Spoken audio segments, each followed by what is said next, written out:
For those who grew up in Nigeria in the 80s, the name Lawrence Anini can never be forgotten as one of Nigeria's most notorious armed robbers who reigned supreme in the defunct Bendel State, now Edo and Delta State. Anini, also known as the Law, reigned terror in the 80s and was so bloody that his matter was even discussed at the State Security Council meeting in the General Ibrahim Babangida's regime. Born in 1960 in a village about 20 miles from Benin City in present-day Edo State, Anini migrated to Benin at an early age, learned to drive and became a skilled taxi driver before he took to crime and quickly became a much-feared gang leader whose approach got people trembling. His gang members included Monday Osumbo, later known to be a dreaded killer without mercy, Friday Ofege, Henry Ekponwam, Philip Iwebelue, Prince Kingsley Eweka, and others. Some argue that given the right circumstances, honest men will turn crooks. For Lawrence Anini, it wasn't a matter of waiting for such circumstances. He created them for himself, going on robbery sprees, raping women, shedding innocent blood, and terrorizing the entire towns. If there are levels of being a tyrant, this young man was surely in a class of his own, overshadowing one treacherous act by an equally sinister one. It was like he tried to beat the scoreboard or hit a new record playing against himself. The dreaded armed robber Lawrence Anini is the legend of bloody, murderous crimes in Nigeria. His specialty was armed robbery, and we dare say he engaged in it frequently. But like many other stories about real cold-blooded criminals, the beginning does not give any clues about the end. Anini was the second son of 3 children. You could tell Anini was a vibrant and promising young man, full of drive and that never back downness that pursued through every Nigerian veins. The clue is that he learned to drive at an early age, later moved from his bed town to pursue his dreams and get things going for himself. He became a taxi driver who was particularly skilled and prominent. But he did not stop there. His search for a livelihood led him to work at a motor park. It was here that his bold, forceful nature slowly became evident. Of course, anyone would agree that this was just the right mix of the kind of environment he found himself. You would even have to be a man of timber and iron and fire and igneous rock to work in these motor parks. And that could have been the end of the story, remembering Anini as the man that rocked at the motor park where he worked. But this sad story is far from a close. He became known in Benin motor parks as a man who could control the varied competing interests among motor park touts and operators. He later delved into the criminal business in the city and soon became a driver and transporter of gangs, criminal godfathers, and thieves. Later on, he decided to create his own gang, which included Monday Osumbo, Ofege, and others. He started out as car hijackers, bus robbers, and bank thieves. Gradually, he extended his criminal acts to other towns and cities far north and east of Benin. The complicity of the police is believed to have triggered Anini's reign of terror in 1986. In early 1986, 2 members of his gangs were tried and prosecuted against an earlier under-the-table agreement with the police to destroy evidence against the gang members. The incident and Anini's view of police betrayal is believed to have spurred retaliatory actions by Anini. In August 1986, a fatal bank robbery linked to Anini was reported in which a police officer and others were killed. The same month, 2 officers on duty were shot at a barricade while trying to stop Anini's car. During a span of 3 months, he was known to have killed 9 police officers. In an operation in August 1986, the Anini robbery team struck at First Bank, Sabongida Ora, where they carted away 2,000 naira, but although the amount stolen was seen as a chicken feed, they left the scene with a trail of blood. Many persons were killed. In September 6 of that same year, the Anini gang snatched a Peugeot 504 car from Albert Otto, the driver of an Assistant Inspector General of Police. In snatching the car, they killed the driver and went to hide his corpse somewhere. It was not until 3 months later that the skeleton of the driver was spotted 16 kilometers away from Benin along the Benin-Agbo highway.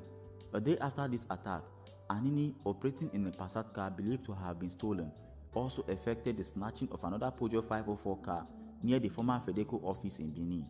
2 days later, Anini's men killed 2 policemen in Ohiowon local government area of the state. Still in that month, 3 different robbery attacks, all pointing to Anini's involvement, took place. A day after the operation, Anini, aka the Law, turned to a Father Christmas as he threw wads of naira notes on the ground for free pick by market men and women at a village near Benin. Anini then spearheaded a 4-month reign of terror between August and December 1986. He also reportedly wrote numerous letters to media houses using political tones of Robin Hood-like words to describe his criminal acts. Worried by the seeming elusiveness of Anini and his gang members, the then military president, General Ibrahim Babangida, ordered a massive manhunt for the kingpin and his fellow robbers. The police thus went after them, combing every part of Bendel State where they were reportedly operating and living. The whole nation was gripped with fear of robbers and their daredevil exploits. However, police manhunt failed to stop their activities. The more they were hunted, the more intensified their activities became. Some of the locals in the area even began to tell stories of their invisibility for a while. It felt like they were never going to be caught. However, at the conclusion of a meeting of the Armed Forces Ruling Council in October 1986, the then military head of state, General Ibrahim Babangida, turned to the Inspector General of Police, Etim Inyang, and asked, "My friend, where is Anini?"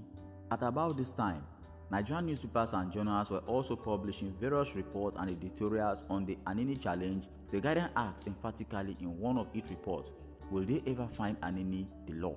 Finally, it took the courage of the Superintendent of Police, Kayode, to bring the Anini reign of terror to an end. On December 3, 1986, Kayode caught Anini at number 26 on Yewosa Street opposite Igodala Primary School, Benin City, in company with 6 women. Acting on a tip-off from the locals, the policemen went straight to the house where Anini was hiding and apprehended him with very little resistance. Kayode led a crack 10-man team to the house, knocked on the door of the room, and Anini himself, clad in an underpants, opened the door. "Where is Anini?" the policeman quickly inquired. Dazed as he was caught off guard and having no escape route, Anini all the same tried to be smart. "Oh, Anini is under the bed in the inner room." As he said it, he made some moves to walk past Kayode and his team. In the process, he shoved and headbutted the police officer, but it was an exercise in futility. Kayode promptly reached out for his gun, stepped back on Anini's right toes, and shot at his left ankle. Anini surged forward, but the policeman took hold of him and put him in a sitting position. They then pumped more bullets into his short leg and almost severed the ankle from his entire leg. Already anguished by the excruciating pains, the policeman asked him, "Are you Anini?" And he replied, "My brother, I won't deceive you. I won't tell you lies. I am Anini." While in the police net, Anini, who had a poor command of English and could only communicate in Pidgin, made a whole lot of revelations. He disclosed, for instance, that Osumbo, who had been arrested earlier, was his deputy, saying that Osumbo actually shot and wounded the former police boss of the state. Anini was transferred to a military hospital and had one of his legs amputated. When Anini's hideout was searched, the police recovered assorted charms, including the one he usually wore around his waist during operations. A surprising detail about this story is that Anini performed his nefarious act under a military government. Whether it was out of carelessness or disregard, we can never see, but the length of his sadistic reign and the success of his operations are highly questionable given the type of political power present at the time.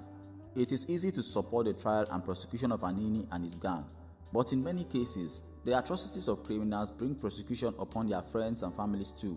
In 1985, before Anini's arrest, the police, likely in search of the law, performed a raid in Anini's village, arresting his mother, younger sister, and several others. Speaking to This Week magazine in 1987 after Anini's arrest, his mother explained the dread of the incident and how the entire family was subjected to torture. Anini's trial was handled by Justice James Omoagege, the chairman of the First Benin Robbery and Firearms Tribunal. His judgment was scripted in a 33-page document which took 18 minutes to deliver.